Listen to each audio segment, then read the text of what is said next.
Okay, so now we're going to do a demo of Mandiant Advantage attack surface. And here we are on the dashboard.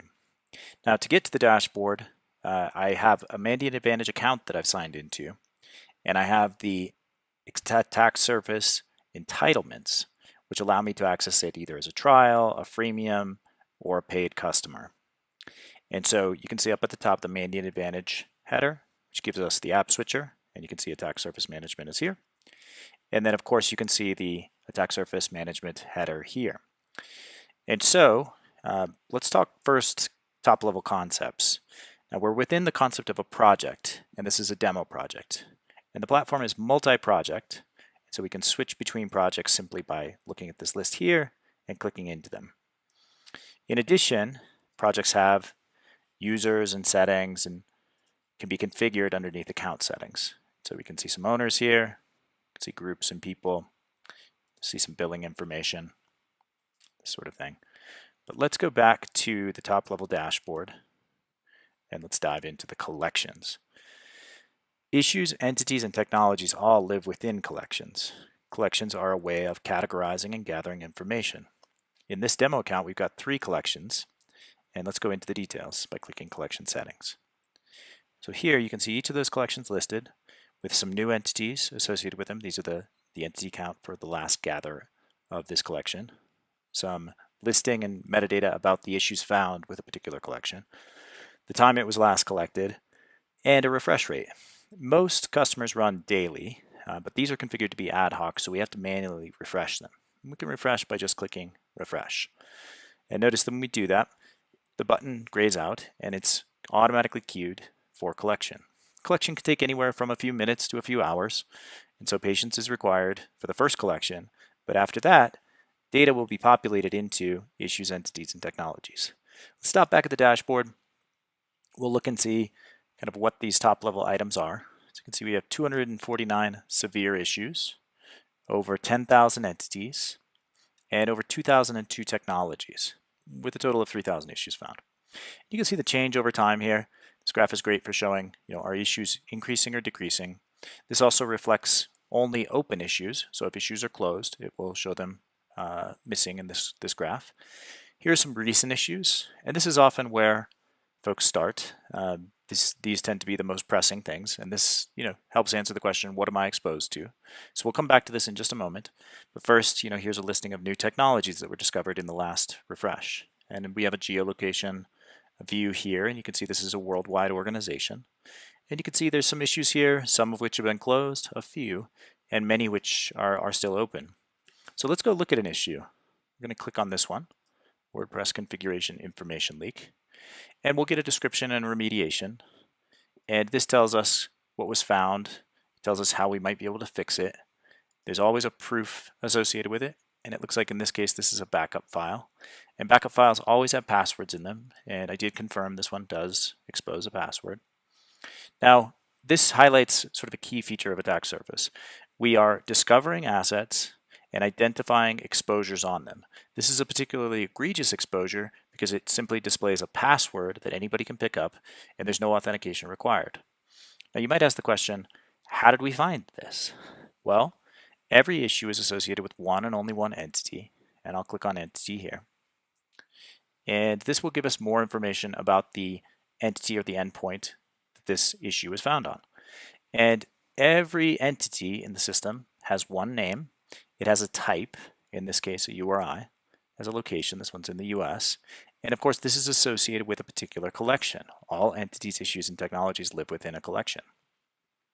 Now, this entity shows the issues here, it shows the checks that we ran against it, and there's a whole bunch of metadata that we can find about it, all the different technologies which were identified, a screenshot of course, and maybe most importantly the discovery context, which tells us how this made its way into the system.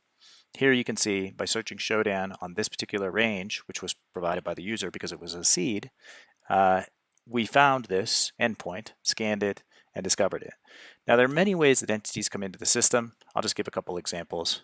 And to do that, I'm going to filter by Acme Corp, and I'm going to click on Issues. And this will tell us all issues associated with this particular collection. Here's a good example, an S3 bucket data leak. Let's click on that. And of course, there's a description and remediation. There's a proof. But again, how is this found? So this process of discovering how this entity came into the system. There's always raw details associated with it. And you can see here in the discovery tasks, this entity was found by searching Grey Hat Warfare, which is a repository of open data leaks. And so now we can effectively triage this particular vulnerability. Coming over to the entities page and showing a top level view of entities. Again, we're just looking at Acme Corp, but we could look at all collections at once by clicking here. And you'll notice new entities that were discovered have a new tab with them. There's the ability to see if issues were found. And we can run queries here that show us perhaps all entities that have an issue. So let's run that query. Great. And that gives us a list of 2,000 entities, all of which have some issue associated with them. This might be easier to see in a table view, so we'll just click that. You can see many of these actually have a high issue associated with them. In fact, let's click on one of these and let's figure out what the issue is. Aha, this is an exposed RDP service. We can click that to go view the issue. We can see here how it was found. It's found by scanning this range, which was provided as a seed. And ultimately, we can get more detail. And we might want to add a note here that tells us that we've looked at this, or potentially add a tag which becomes searchable later. And this is how you can kind of use the entity system to solve particular use cases. For example, if we want to see all API endpoints that were discovered, we just click API endpoint. Or AWS buckets. Network services are actually the listening network services on the network. URIs are application endpoints. And there's others here as well. Certificates are a common use case. And so now let's take one more step here and let's look at technologies.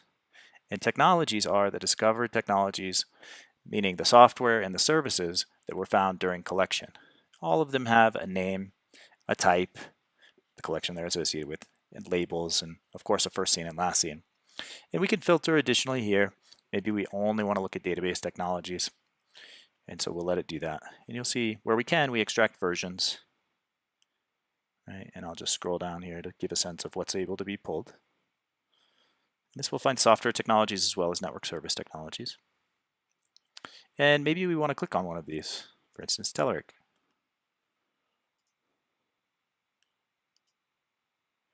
And as I click on it, it will perform a search and it will show us all entities with that particular technology. I believe I clicked MySQL there. And again, it was found by scanning. And here we can see additional detail. And there's how the specific information was pulled out. And this is particularly useful when you're looking for technologies, for example, Log4j, or other application technologies which may have a vulnerability and you just want to investigate further.